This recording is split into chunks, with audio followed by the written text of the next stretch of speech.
શાના કતાકા વિસ્તારમાં આવેલી વીએન ગોધાણી ઇંગ્લિશ સ્કૂલ દ્વારા તારીખ 24 ડિસેમ્બર 2025ના રોજ સુરતના ઇન્ડોર સ્ટેડિયમ ખાતે વર્ષ 2024-25નો ભવ્ય વાર્ષિક ઉત્સવ ગૌરવભેર અને ઉત્સાહભેર યોજાયો હતો। આ કાર્યક્રમમાં શિક્ષણ, સંસ્કાર અને સંસ્કૃતિનો અનોખો સંગમ જોવા મળ્યો। કાર્યક્રમમાં સુરતના મેયર દક્ષેશ માવાણી, સાંસદ મુકેશ દલાલ તથા વીર નર્મદ સાઉથ ગુજરાત યુનિવર્સિટીના vice chancellor doctor Kishorsinh Chavda મુખ્ય મહેમાન તરીકે ઉપસ્થિત રહ્યા હતા અને સાથે જ પદ્મશ્રી મથુર સવાણી, પદ્મશ્રી સવજી તોળકિયા સહિતના અગ્રણી મહેમાનોની ઉપસ્થિતિએ કાર્યક્રમને વિશેષ ગૌરવ આપ્યું હતું। આ પ્રસંગે ગત બોર્ડની પરીક્ષામાં એ અને A+ ગ્રેડ મેળવનાર વિદ્યાર્થીને ચેક આપી સન્માનિત કરવામાં આવ્યા હતા। ઉપરાંત ગોધાણી પ્રતિભા શિષ્યવૃત્તિ પરીક્ષા પાસ કરી 3 વર્ષ માટે ફી માફી મેળવનાર ધોરણ 6ના વિદ્યાર્થીઓ તેમજ તમામ ધોરણમાં ગત વાર્ષિક પરીક્ષામાં A ગ્રેડ મેળવી 1 વર્ષ માટે ફી માફી મેળવનાર વિદ્યાર્થીઓનું પણ સન્માન કરવામાં આવ્યું હતું। વાર્ષિક ઉત્સવનું મુખ્ય આકર્ષણ શાળાના અંદાજે 1600 વિદ્યાર્થીઓ દ્વારા રજૂ કરાયેલા સાંસ્કૃતિક કાર્યક્રમો રહ્યા હતા।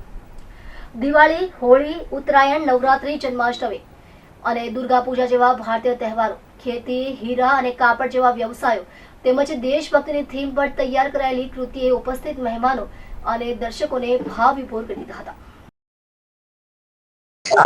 नमस्ते मित्रों, आज हमारी स्कूल वीएन गोधाणी इंग्लिश मीडियम નું વાર્ષિક એટલે એન્યુઅલ ફંક્શન છે અને એન્યુઅલ ફંક્શન આજે ખૂબ ધામધૂમથી ઉજવવાનું નક્કી કર્યું છે। કેમ કે વાલીઓનો ખૂબ ઉત્સાહ છે અને સ્ટુડન્ટનો તો હોય જ ને અમારા પ્રિન્સિપાલ, આયોજકો અને સૌ ટ્રસ્ટી મંડળનો ઉત્સાહ હોવાથી આજે આ પ્રોગ્રામ આપણે અહીંયા રાખ્યો છે ઇન્ડોર સ્ટેડિયમમાં।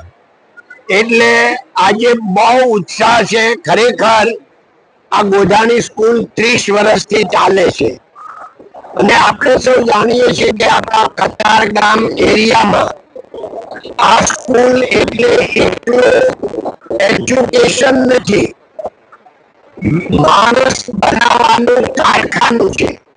અહીંયા માણસ બને છે એટલે આજે એનો વિશેષ આનંદ છે અને આપ સૌ પણ અહીંયા પધાર્યા છો। આ મીડિયા થકી પૂરા આપણા જે સુરત શહેર છે એને પણ આ ફંક્શનનો લાભ મળવાનો છે। ધન્યવાદ। જય હિન્દ, જય ભારત, નમસ્તે મિત્રો। મારું નામ દિવ્યા ગજ્જર છે અને હું વીએન ગોધાણી ઇંગ્લિશ સ્કૂલમાં પ્રિન્સિપલ છું।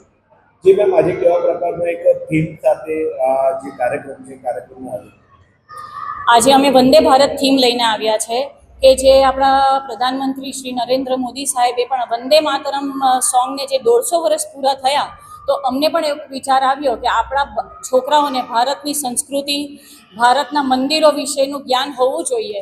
એટલા માટે અમે આ થીમ લેવાનો વિચાર કર્યો અને અમારા બધા જ છોકરાઓએ આમાં ભાગ લીધો છે, જેનો અમને ખૂબ ગર્વ છે।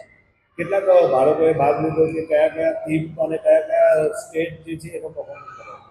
1500 જેટલા બાળકોએ ભાગ લીધો છે અને એમાં અમે બધા જ સ્ટેટ આવરી લીધા છે, 4 ધામ મંદિર લીધા છે, ટેક્સટાઇલ, ડાયમંડના બિઝનેસને પણ અમે આવરી લીધો છે, જે એગ્રીકલ્ચર જે આપણા ભારતનું મેઇન એ છે પ્રોફેશન, એને પણ અમે આવરી લીધું છે।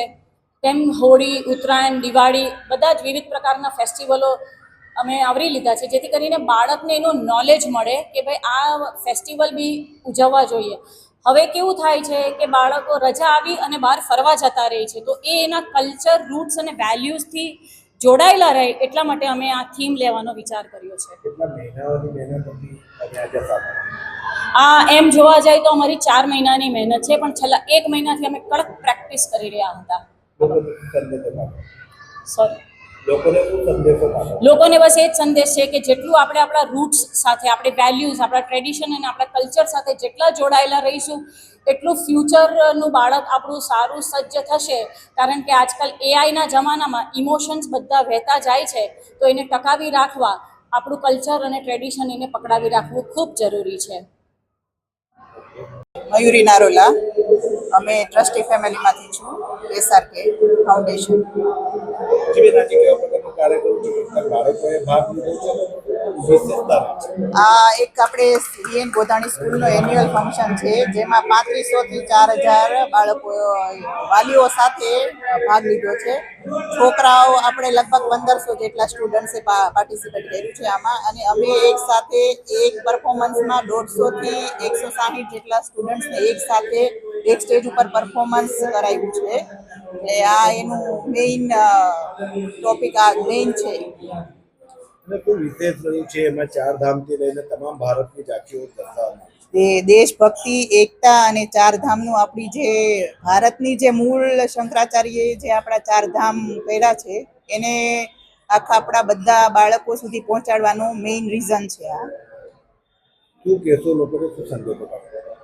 એટલો જ સંદેશો કહેવા માંગુ છું કે આપણી જે આ સંસ્કૃતિ છે એને આપણે ઓર અને ઓર બાળકોમાં એને આપણે ઘડતર કરીએ કે એ લોકો આપણા જે પશ્ચિમની સંસ્કૃતિ ઉપર અપનાવવા ઉપર અત્યારે જે વધારે ફોકસ કરી રહ્યા છે એ આપણી સંસ્કૃતિ, ભારતની સંસ્કૃતિને વધારે ને વધારે મહત્વ આપે. મારું નામ માધવી અક્ષય ધોળકિયા છે. હું ટ્રસ્ટી ફેમિલીમાંથી છું અને આજે વીએન ગોધાણી ઇંગ્લિશ મીડિયમ સ્કૂલનું 2025નું એન્યુઅલ ફંક્શન છે. આ ફંક્શનમાં સ્કૂલના તમામ બાળકોએ પાર્ટ લીધો છે. દરેક બાળકોએ પોતાની અલગ અલગ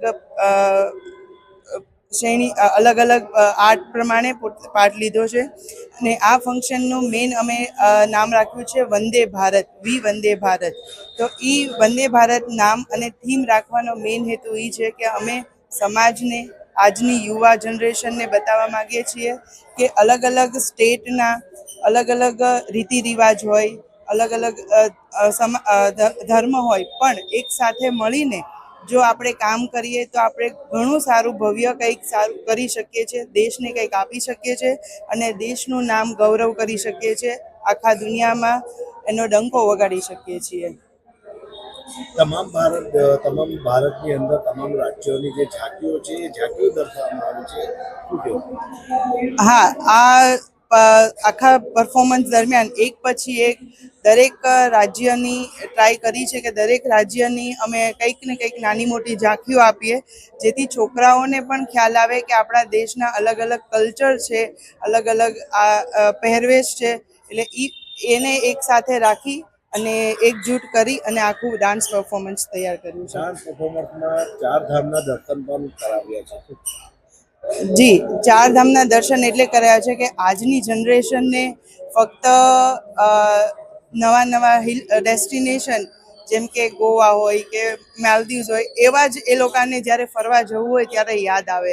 પણ આ ચારધામનું અમે જે છોકરાઓએ પરફોર્મન્સ કર્યું છે, જે અમારા છોકરાઓ છે એ બધાને અમે એનું મહત્ત્વ બતાવ્યું છે, ત્યાંનું સૌંદર્યનું બતાવ્યું છે, જેથી એ લોકોને પણ એમ થાય કે ચલો ફરવા જવું છે તો પહેલાં આપણે આ નામ એ લોકો રજૂઆત કરે.